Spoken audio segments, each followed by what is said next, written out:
Hi! Hello అండి. Welcome to Hashka foodie. నాటు గొరకలండి. ఇవి మనకి పిల్ల కాలువల్లో ఎక్కువగా దొరుకుతాయన్నమాట.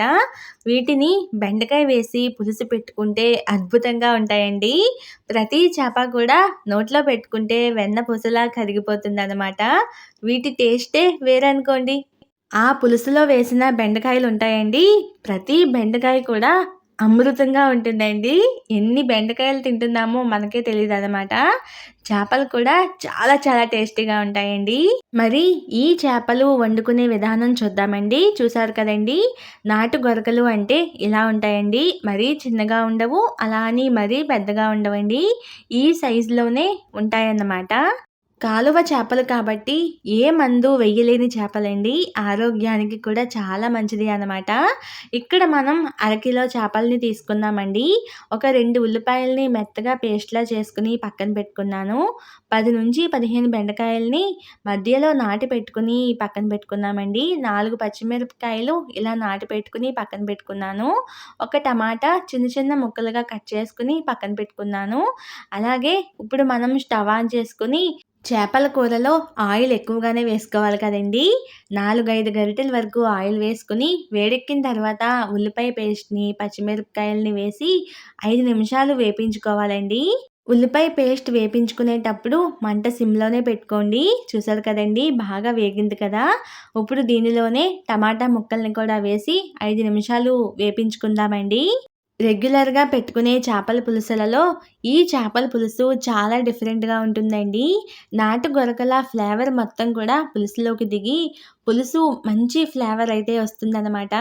నూనెలో వేసిన ఉల్లిపాయ పేస్టు, టమాటాలు, పచ్చిమిరపకాయలు బాగా వేగిపోయాయి కదండీ!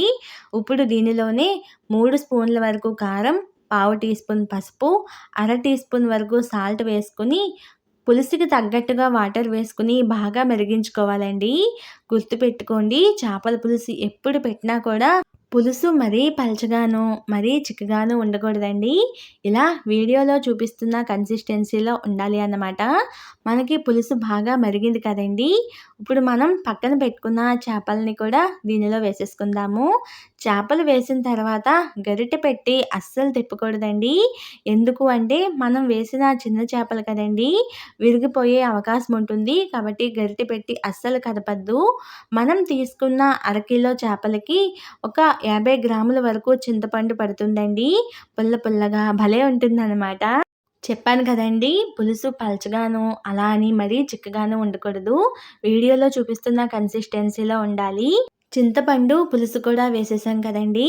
గరిటె పెట్టకుండా ఇలా క్లాత్ తీసుకొని అటు ఇటు కదుపుతూ మళ్ళీ 10 నిమిషాలు సిమ్‌లో పెట్టుకొని ఉడికించుకుందాము. 10 నిమిషాలు ఉడికింది కదండీ!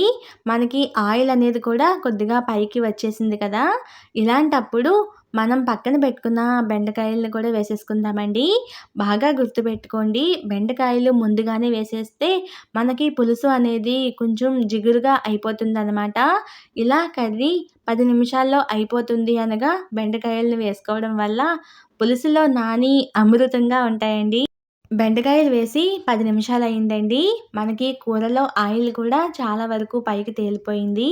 ఇలాంటప్పుడు దీనిలో మసాలా ఒక స్పూన్ జీలకర్ర, 4, 5 వెల్లుల్లి రెమ్మలు ఇలా మెత్తగా దంచుకొని వేసుకోండి. అప్పటికప్పుడు దంచుకొని వేసుకోవడం వల్ల కర్రీ మరింత టేస్టీగా ఉంటుందన్నమాట. మసాలా వేసిన తర్వాత 5 మినిట్స్ ఉడికించుకుంటే సరిపోతుందండి సిమ్‌లో.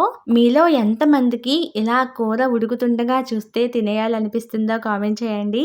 నాకైతే చేపల కూర వండిన ప్రతిసారి కూడా ఎప్పుడెప్పుడు అవుతుందా? ఎప్పుడెప్పుడు తినేద్దామా అనిపిస్తుంది.